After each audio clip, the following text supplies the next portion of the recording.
Supriya Sule 3 term खासदार झाल्या. ती अजित पवारांची मेहरबानी नाहीतर पडल्या असत्या. पवारांची लेक म्हणून तिला मतं मिळाली नाही तर दादांमुळे मिळाली. हा डायलॉग चाकणकरांनी सुळेंना दिला. बारामतीत आजही शरद पवार हाच बादशाह. बाकी वजीर म्हणून अजित पवारांकडे पाहिलं तर ठीक. बारामतीचा विषय क्लिअर करू. शरद पवार हेच तेथील बाप माणूस की अजित पवारांनी ती जागा घेतली? नेमकं घडलंय काय? रुपाली चाकणकर यांनी म्हटलंय की सुप्रिया सुळे या विजयी झाल्या त्याचं कारण म्हणजे अजित पवार ना की शरद पवार. मूळ म्हणजे त्या ठिकाणी दबदबा कुणाचा आहे यावरती सुद्धा आता विचार करणं गरजेचंच. अजित पवारांमुळे सुप्रिया सुळे निवडून आले. इतकं पॉवरफुल नेतृत्व बारामतीमध्ये अजित पवार आहेत का हा सुद्धा प्रश्न बारामतीकरांनाच विचारला पाहिजे. याबाबत कमेंटला व्यक्त व्हा.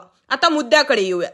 निवडणूक होईपर्यंत पुणे सोडणार नाही असं खासदार सुप्रिया सुळे यांनी म्हटल्यानंतर आतापर्यंत तुम्ही उपमुख्यमंत्री अजित पवार यांच्यामुळेच जिंकत आलात असा दावा अजित पवार गटाच्या रुपाली चाकणकरांनी केला. त्यांनी अप्रत्यक्षपणे यंदा बारामतीत सुप्रिया सुळेंचा पराभव होण्याचं भाकीत वर्तवलंय. हा सारा वाद शिरूरमध्ये खासदार अमोल कोल्हे यांना पराभूत करणारच या अजित पवारांच्या आव्हानापासून सुरू झाला. यावरून अजित पवारांना त्यांच्या मुलाला का जिंकवता आला नाही असं टीका झाली आहे. त्यावरूनच सुप्रिया सुळे गेले 15 वर्ष अजित पवारांमुळेच जिंकल्याचं विधान रुपाली चाकणकरांनी केलं.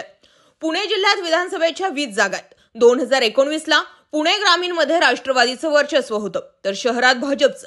राष्ट्रवादी आणि भाजप दोघांनी 9 जागा जिंकल्या आणि काँग्रेसनं 2.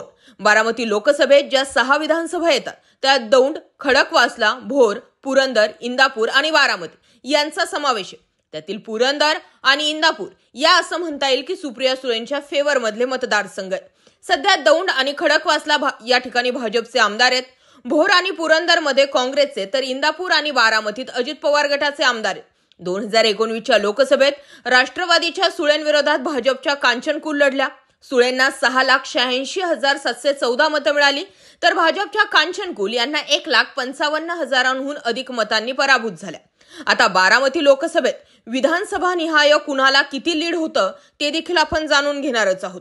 बारामती लोकसभेतील गेल्या निवडणुकीत विधानसभा निहाय आकडेवारी कशी आहे? दौंडमध्ये भाजपच्या कांचनकुल यांना 91,171 मते मिळाली तर सुळेंना 84,118 मते. सुळे येथे 7,053 मतांनी पिछाडीवर राहिल्या. पुरंदरमध्ये कांचन यांना 95,191 तर सुळे यांना 1,04,872 मतं मिळाली. सुळेंना 9,600 मतांचं लीड मिळालं. असं म्हणता येईल की बारामती आणि इंदापूर ह्या 2च ठिकाणं जे आहेत ते सुप्रिया सुळे यांच्या ताकदीचे किंवा फेवर मधलेच मतदारसंघ राहतील. बाकी ठिकाणी त्यांना काहीशी कसरत करावी लागेल. पण आता रुपाली चाकणकर जे म्हणतात की सुप्रिया सुळे निवडून आल्या त्याच्या मागचं कारण म्हणजे अजित पवार. तर मूळ प्रश्न असा निर्माण होतो, ज्या बारामतीमध्ये शरद पवार हा बाप माणूस म्हणून ओळखलं जातात त्या शरद पवारांपेक्षा अजित पवारांचं नेतृत्व खरंच मोठं आहे का? आणि रुपाली चाकणकरांनी जो हा डायलॉग दिला की अजित पवार होते म्हणून सुप्रिया सुळे जिंकले, या डायलॉगवर तुमचं काय मत आहे? खरोखर अशीच परिस्थिती होती की सुप्रिया सुळेंच्या मागची ताकद शरद पवारांची आहे म्हणून सुप्रिया सुळेंनी लीड घेतलं? कमेंट करायला विसरू नका. मुद्दा आणि विषय पटला असेल तर शेअर सुद्धा करा आणि चॅनलला आवर्जून सबस्क्राईब करा. जय महाराष्ट्र पब्लिक.